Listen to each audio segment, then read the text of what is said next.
কতকাল যাওয়া হয়নি কোনো নদীর কাছে, শান্ত কোনো নদীর রূপালী মায়ামাখা জলের কাছে। কতকাল স্নান করা হয়নি ঝর্ণা স্নিগ্ধ শীতল জলে। কতকাল স্নিগ্ধ ভোরের স্বর্ণালী নরম রোদ মাখা হয়নি শরীরে। কতকাল প্রসন্ন চোখে তাকিয়ে থাকা হয়নি অভ্রনীল আকাশের দিকে। কতকাল বৃষ্টির রূপালী জলে ভেজা হয়নি ভীষণ করে। কতকাল কতকাল আহ কতকাল। এইভাবে কি বেঁচে থাকা যায়? তবু আমি বেঁচে আছি। হ্যাঁ, আমি বেঁচে আছি। তবুও ভীষণ ভীষণভাবে আমি বেঁচে আছি।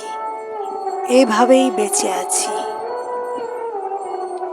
শব্দ আর দূষণে আগাগোড়া মোড়ানো, আর আকাশকে ঢেকে রাখা বড় বড় ইমারতে আকীর্ণ এই ঘিঞ্জি গুমোটবদ্ধ শহরের এক কোণে আজও আমি পড়ে আছি শুধু কবিতার প্রেমে।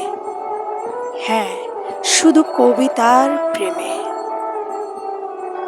শুধু কবিতার প্রেমে প্রাচীন কোনো জনবিরল নিবিড় অরণ্যের গহীনের ভয়াল নিস্তব্ধতার মতো এক নিঃসঙ্গতাকে সঙ্গী করে নিয়ে আজও বেঁচে আছি আমি এ শহরের এক ঘুপচিতে। কবিতার প্রতি আকাশ ছোঁয়া প্রেম আমাকে এক এক করে বিচ্ছিন্ন করেছে সব কিছু থেকে। ঘর থেকে, ঘরের মায়া থেকে, নারীর হৃদয়জাত প্রেম থেকে, কলাবতীর নরম সবুজ ডগার মতো নারীর তুলতুলে শরীরের প্রতি কামনা বাসনা থেকে, সন্তানের জন্য চিরাগত আকাঙ্ক্ষা থেকে, পরিজন থেকে, মানুষের কোলাহল থেকে, ইহ সংসার থেকে, সব কিছু থেকে।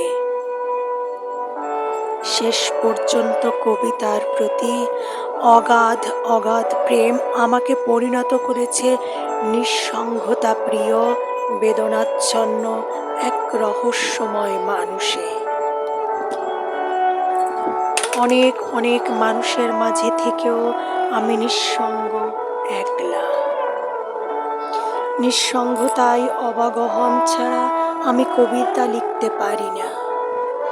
নিঃসঙ্গতাকে আমি ভীষণ ভালোবাসি, কারণ নিঃসঙ্গতার অতল স্পর্শে সাগরে ডুবে দিয়েই আমি তার তল থেকে উঠিয়ে আনি কবিতার মায়াবী অনিন্দ্য আশ্চর্য সব পংক্তিমালা।